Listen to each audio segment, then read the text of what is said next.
The following is a Comfortably Zoned Radio Network production. Okay. It's been a while because I do these. I was doing them every other week with David Nemec for a while. Mm-hmm. But he moved and he's having some problems. I speak to him once a week, and I always tell him, David, this is when you're ready, you let me know.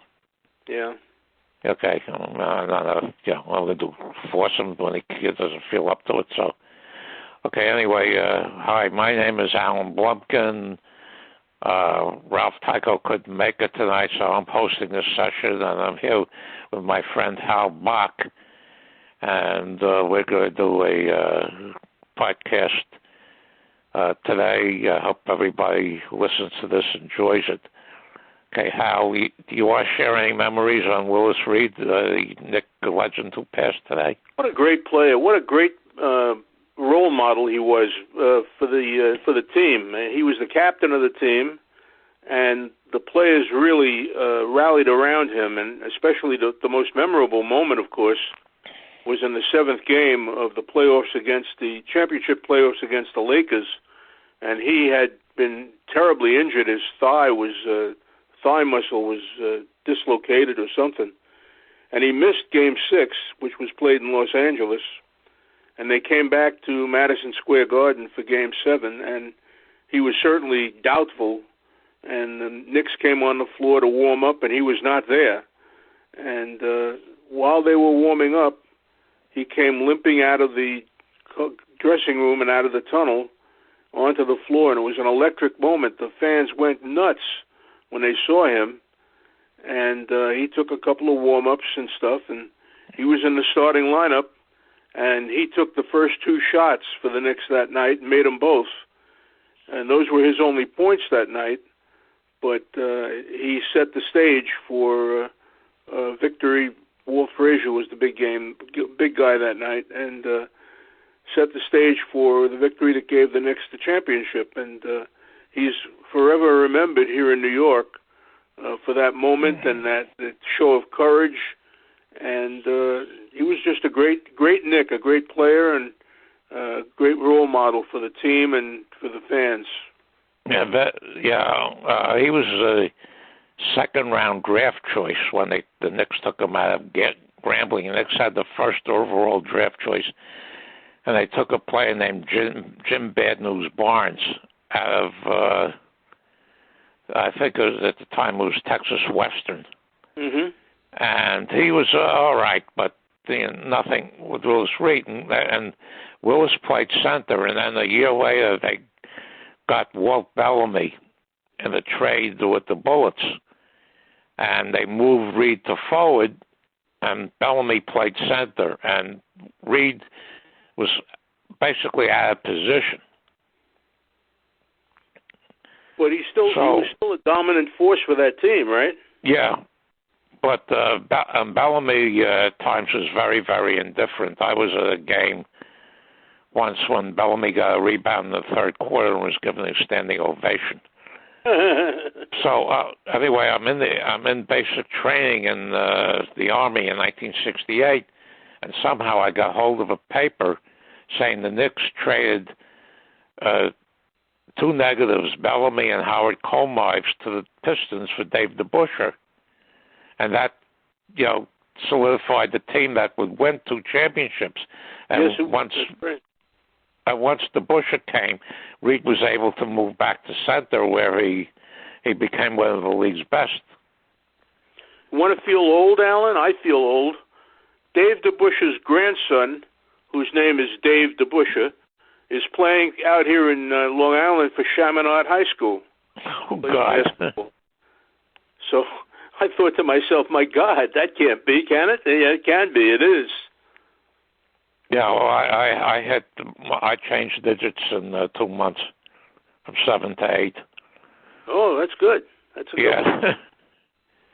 Yeah, I have a couple of close friends who have already, hit that mark. Two of them I went to Pitt with, and we've known each other since 1960. How did you wind up in Pittsburgh? Okay, first of all, I had to get out of town. It's a long story I won't bore you with. So I narrowed it down to, and by that time I had started rooting for the Pirates. And I knew that Forbes Field was 2 blocks away from the campus. Oh, okay. So that's a good excuse. Yeah, I wanted to go there. The other one I got accepted to was George Washington. But I had to let Pitt know before that. And so my father took me out to Pittsburgh. My father had no interest in baseball. So I made sure that when we went out there that they were on the road. Mm-hmm. So I wouldn't be tempted. So he saw it, and, so I went there, and my freshman year was the fall of 1960. So it was a little bit exciting in Pittsburgh baseball that year. In fact, sure. One of the guys I'm still very close to, he and I were 17, 18 years old. We snuck in to Forbes Field after the bottom of the 8th when Hal Smith hit the home run in the 8th inning. We ran down the stairs, snuck over to Forbes Field, got into the left field bleachers because the security was watching the game. So we crouched down and saw Mantle dive back into first base, that play, and saw Mazeroski's home run, and we were lucky we didn't get arrested. And on the way out, I bought a program for 50 cents, which I still have. Well, that's a good one. That's worth a lot of money today. Yeah. But it was, and the whole place went absolutely crazy. Oh, sure. Well, So I saw the Yankees, Yeah, the 4 years I was there, I saw a lot of Pirate games, a lot of Steeler games. They always played the Giants up at Pitt Stadium because they couldn't get into Forbes Field until baseball was over, and the Giants could never get into Yankee Stadium until baseball was over. So they always played up in Pitt Stadium, which had no lights, and the basketball, the Pitt basketball, and it was pretty active. And the best thing about Pittsburgh, it could pick up any baseball game on the radio from there, except for the West Coast. Now, I know you're not enthusiastic about the current state of baseball, and neither am I particularly. Yeah. But I am a Mets fan, and this week or last week, we had terrible news from the World Baseball Classic that our closer, Edwin Diaz, is out for the season with a knee injury. And I wondered what your thoughts were about the World Baseball Classic. Well, I think it's, it has its merits, but the timing is wrong. If anything, this should be played after the season. There's no good time. That's the problem. There's no good time to interrupt the season, like the NHL interrupted its seasons to play in the Winter Olympics. Hockey in the Winter Olympics. It's a bad idea, to interrupt your season. No, I'm saying after the season, after the World Series is over. That was one of the suggestions, to do it mid-season. It's a bad idea. Don't do it in spring training because a lot of these guys are getting into condition. Exactly. They're not ready to do this. Diaz was a celebration. There was a guy a bunch of years ago during a Major League game named Kendrick Morales who hit a Grand Slam home run and tore his knee up. Jumping on home plate. He jumped on home plate. And he was never the same after that. And I wonder if Diaz, he's very hopeful. I'll come back. Don't worry about a thing. I wonder if he's going to be as effective when he comes back a year from now. Because, these guys, these pitchers need their legs. Their legs are an essential part of their success. And I just wonder about whether he's going to be as effective a pitcher when he recovers from this thing as he was before. So, Altuve is out for 2 months with a broken thumb. Same thing. Pitch the other day. Yeah. You can't expose these players to injury in an exhibition game, essentially an exhibition. Now, I know they're all enthusiastic about playing for their country, and it's very nationalistic and so forth, and that's great. But the bottom line is they're making a lot of money to play Major League Baseball, and you can't risk that. You just can't. It's a bad idea, in my opinion. I wouldn't be surprised if the Mets try to get out of paying Diaz for the season because they're insured. They have insurance, so I know they get the money back, so that's not a problem. But they don't get the player back, and the player is an essential part of their team. You know, I mean, he was. I know he was a closer. Right now, they have to get a closer out of all these other 10 pitchers that they have, and nobody knows. Exactly. And that's they're talking about David Robertson. He's the next man up, I guess. David Robertson. Every time the Phillies brought him into a postseason game last year, he threatened to blow it up. But this guy's been all over. Yeah, he's got 150 saves in his career. But that's a long time ago already. A long time ago, you're right. But at least he has some experience in closing. I don't know. They may come up with they may sign somebody else. I don't know what they're going to do. But it's not right for them to be put in this position. No. Over an exhibition game. But they don't. The only way they can keep these players from doing it is putting a clause in their contract that they won't be able to play in this. That's correct. Well, the Mets blocked Starling Marte. He wanted to play, but they said no, you can't because he's recovering coming off an injury. Surgery. Yeah, exactly. And Alonso is there, right? And McNeil is there, right? They are. They're playing. Yeah. So you just keep your fingers crossed when this goes on, but that's a devastating injury for a very important part of their team. So that was my thought about the World Baseball Classic. They only do it once every 4 years. They should do it once every 8 years, if you ask my opinion. Yeah, it's like the Olympics or, Yeah. Well, you know what it is? Baseball is trying to create a baseball version of the World Cup because the World Cup is so popular, the soccer championship. And you can't do it. It's a different sport. It's a different game, and it's a different time. You can't do it. That's the only time I ever watched soccer is the World Cup. Yeah, well, that's most people. People feel that way. You know, the only time I watched soccer was my grandson played it. You know. Yeah, because a lot of these games, they televise all these soccer games, and a lot of times it's 0-0. There's very little scoring in these things. I know. It's not my cup of tea. No, I've been watching a lot of basketball lately. The Knicks last night, I mean, how do you give up that many points in a regulation game? 140-some points. And they asked Brunson about that, and he said we didn't work. We didn't work as hard as they did yesterday.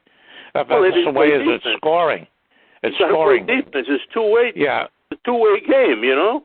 Yeah. Scoring and offense and defense. That's the way the game is supposed to be played.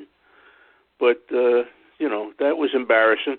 Although Randall, one of their guys, Julius Randall, scored 57 points, but it was wasted. Yeah. So, well, they're playing better than anybody thought anyway this year. That's true. They are. Yeah. They're having a good year. I can't complain. They had a 9-game winning streak there for a while. Yeah, because I started following them when they had Harry Gallatin and Carl Bourne and Dick McGuire and Sweetwater Clifton. That's you go back to another age, I know. Yeah, pre-clock. That's pre-Willis. That's pre-Willis Reed. Yeah, that's pre-Willis. Yeah, and I remember those. Their history has generally been like the Athletics baseball franchise. It's either been great or terrible. There's very little mediocrity in there. Well, they've been pretty terrible for a long time. It's been like 20 years. Yeah. Ever since they traded Patrick Ewing, they went down the tubes after that. They had a player the first year after I was in the hospital for 4 months in 2014, and I came out with a staph infection in my back, so I couldn't get out of bed the entire year of 2015. So I used to listen to their games. They had a player named Alexei Shved, who's probably the worst player they've ever had on a roster. Well, he's got a lot of competition, you know. Yeah, this team, I think, won 17 games. I don't know how they won that many. Yeah. But most of the time it's been terrible, and they were talking about today was Pat Riley's birthday and how great it was. All I remember with Pat Riley is he left John Starks in that seventh game in '94. Yep. Where he went 2 for 17, and I'm down in Texas visiting my mother. We had the Sabre National in Arlington that year. So I'm watching this game, and I'm cursing the whole game. And my mother asked me why. I said, because the coach is an idiot and let this guy take shots. Well, he was one of the main players on that team. You know, but he couldn't throw the ball in the ocean. I know. What are you going to do? My wonderful alma mater was knocked out Sunday by Xavier. Let me ask you this. What are you going to do about the Pirates? The Pirates have been terrible for a long, long time. Basically, my friend Jim Howell always asks, I'm in a group called Pirate Chat, which I don't spend too much time in. And every year I predict 63 and 99. That says, to me, it's a goal that the way they run that team, it's a goal not to lose 100 games. Some people pick 75 wins and all this. And, I say, 63 games, they don't lose 100. And I've gotten to the point where losses don't upset my teams I root for don't upset me anymore from one a couple of minutes at best, because I have so much practice with the Pirates. Well, they put a hurt on the Mets last season. I know. Toward the end of the year. Yeah, they have some position players who can hit. Their problem, according to what I see from ESPN, is that the pitching is not good. Yeah. But who knows? There's a lot of teams like that. Yeah, and I can get, according to the odds, I can get 22,000 to 1 on the Pirates winning the World Series. But that one, you're gonna lose that one. Believe me. The two worst, 50,000 to 1 are the A's and the Nationals. Right. The Nationals, they won 3 years ago, and the whole team is falling apart, and they have the winner of the stupid contract. That after they won in 2019, they signed Strasburg. They gave him 30-something million a year. The guy's pitched 31 innings since then. I know. But to me, the dumbest contract of the off-season was done by the Minnesota Twins, who were paying Joey Gallo $11 million to strike out 40% of his plate appearances and bat 160. But he'll hit 25 home runs. No, he won't hit that many. My friend, one of my friends nicknamed him Joey K. Yeah. And we set like the Mendoza line is 200. We set the Gallo line, which is 160. One of the reasons I dislike the Yankees, and I do, is their fan base. I mean, they were booing Aaron Judge in the playoffs last year. Aaron Judge hit 62 home runs. He set a record. And granted, he did not have a great playoff, but you don't boo a guy like that. But Yankee fans are that way. They're all over Aaron Hicks right now because he's... Oh, Hicks is terrible. He's been terrible, but still, I mean, give the guy a chance, Yeah, but the big thing with Hicks is when he got hurt in the early rounds of the playoffs last year, and everybody liked that because they couldn't be tempted to play him. Yeah, that's true. And Cashman is such a great judge of pitchers. At the last 5 pitches he acquired, a role on the injured list. Well, and he shoves those trades down your throat. He doesn't admit that he made a mistake. No, Hal Steinbrenner, I think his whole ambition in life is to not be like his father. Yeah. So he tolerates Cashman. And they got this guy Montas from Oakland. Frankie Montas. The guy was damaged goods when they got him. I mean, don't they do? Vet these guys. And then they signed this Rodon for a lot of money, and he's out. I know. So, as I said, that this season and. my friend in Pittsburgh is saying that the Pirates open with Cincinnati, and they go to Boston to play the Red Sox, and then they go home for 3 games against the White Sox. Well, it's an easy schedule. Yeah, and what happens when these games they start getting rainouts, and this is the only time these teams come in? No, I know that's a problem. Yeah, but you heard me already with this. They'll add 2 more teams, make 8 14 divisions like they have in football. That's what we're going to get, We're going to get 16-team playoffs. The postseason World Series will be in warm weather or domes. And then one of the things I think they're trying to do with this, everybody playing everybody, is make the 2 leagues indistinguishable. Yeah, that's true. And realign geographically. So the Yankees will be playing the Mets 16 times a year. I know. Terrible. It's for people like you and me who are traditionalists, it's really a slap in the face. Yeah, it is. Yeah. That's why I live in the 99% of the stuff I do on Facebook is old stuff. Yeah, I know what you mean. Alan, I got to go. I got things to do around here. You take care of yourself and be well. You too. Okay, I'll let Ralph know we did this, okay? All right, great. Good night. Okay, bye-bye. The proceeding has been a Comfortably Zoned network production. You are advised to keep your dreams wet, your humor dry, your children and grandchildren out of military recruiting offices, and off the laps of clerics who wear dresses. Thank you for listening, everyone. Happy trails.